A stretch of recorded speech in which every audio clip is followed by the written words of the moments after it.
Hello guys, today we're going to be doing a new Hacked Box challenge today, and the Hacked Box challenge that we're going to be doing is going to be called Questionnaire, which is a Pwn challenge which was retired 121 days ago. And before we start on this challenge, I just want to make sure you guys know that I'll have my link below for my affiliate link below for Hacked Box, so when you guys sign up for a Hacked Box account, you guys are able to get some sort of discount. And let's begin with this challenge. So one of the very first things you do with this challenge is you download the zip file, and then after that you unzip it.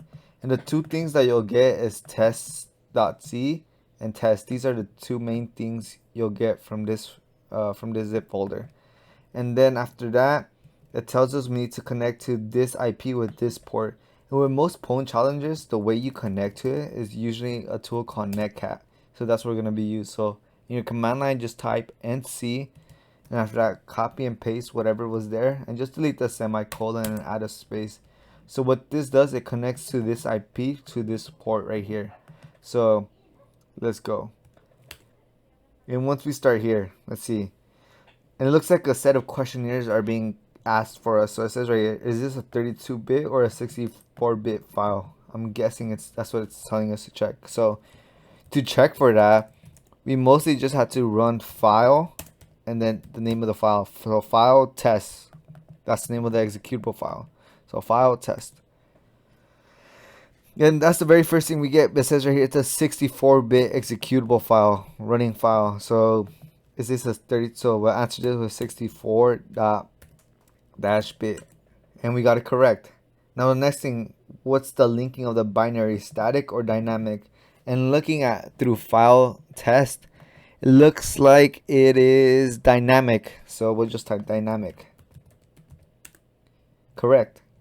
Now what's next that's asking, is this binary stripped or not stripped? And then looking again at the file command, we can see it says not stripped, so we'll type that next. Not stripped. Correct. Okay. So which protections are enabled? Canary. Okay.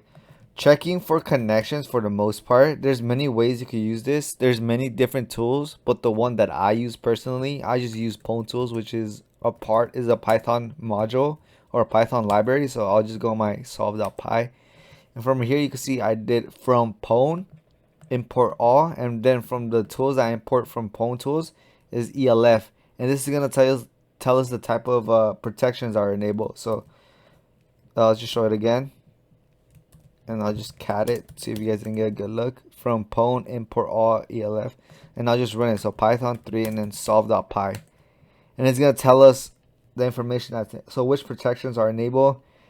Partial, real, raw, no canary found. NX is enabled and no pi. So, and looking at this, only NX is enabled. So I'll just type NX, and looks like we got that right. And what's the name of the custom function that gets called inside main? So we'll just look at that real quick, and we'll just cat test.c, because that's what we were given. And inside main, so we look inside main, which is in line 20 and 22, and we'll see the custom function name is vuln, so we'll just type that in. And what is the size of the buffer? So if we look at buffer, we see that it allocates a size of OX20. So that's what I'll put inside here. So what's the size of the buffer? We could put in hex, so OX20. That's correct. Now which custom function is never called? So the custom function that seems to never get called, because vuln gets called in main, is GG. So we'll just type GG. And looks like we got that right. Now what is the name of the standard function that could trigger a buffer overflow? So you could do a bit of Googling, or you have no idea. There's a bunch of functions in the C language that's vulnerable to a buffer overflow, but if you guys don't know, fget is a very popular function which causes buffer overflow. So if you type fget buffer overflow on like your local web browser, you get like a bunch of questions. But right here, does fget causes buffer overflow? The program is vulnerable to buffer overflow because if you use fget's function to read user input into a fixed size without properly checking the size of the input. So that's why it's vulnerable to buffer overflow. You guys can look into it yourselves, but I know this already. So this was like that's one of the very first things. So if you see like an fget somewhere, like most likely that's what's causing the buffer overflow. So we'll just type that in. and then we'll get this. Insert 30, then 39, then 40 A's in the program and see the output. After how many bytes is a segmentation fault occur? So what we could do is just use Python, except of manually typing like the A's. We'll use Python 3, and then we'll just do, we'll just generate a 30, and just copy this. And after that, I'll just do an exit and just run the program. So running the program enter the payload here. So I'll enter these. This is exactly 30 right now at the moment. So just enter 30. Nothing happened. So what's the next number to try? 39. So I already have 30 here. Just put in 9 more A's. So 1, 2, 3, 4, 5, 6, 7, 8, 9. Nothing happened. Oh well, like it duplicated, but we didn't get no seg fault yet. So well, I guess we'll try it with 10 of them. Oh, we'll try 40. So 1, 2, 3, 4, 5, 6, 7, 8, 9, 10. And segmentation fault. So it looks like it's 40. So we'll just type how many bytes. Oh, so it's 40.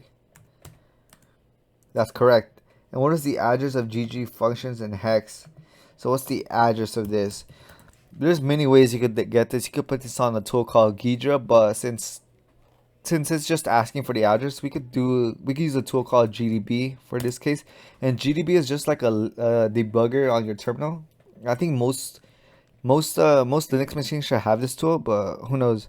Anyway, I just put GDB and then the name of the executable file which I'm trying to test. So GDB test. Oh, which are the executable file that I want to debug. And then inside here, you just type info functions, and it tells us all the address and the name of the function. So right here it's asking for GG and hex, and we just copy this all the way up to the 4. We type OX, and then we add that, and then we press enter, and then boom, great job. It says it's high time you solved your first challenge. Here's your flag. And this is our flag that we get. So I just copy and paste this, go right here, and if you see right here, I already solved it. But if we just try submitting a flag, I should get an error saying that this is you already submitted this flag. Challenge already solved. Yeah. Anyway, that was about it for this challenge. Hopefully you guys learned something new, and hopefully I didn't go too quick. And yeah, I guess make sure to subscribe. I'll be doing more Hackbox challenges, retired challenges in the future. And anyway, peace.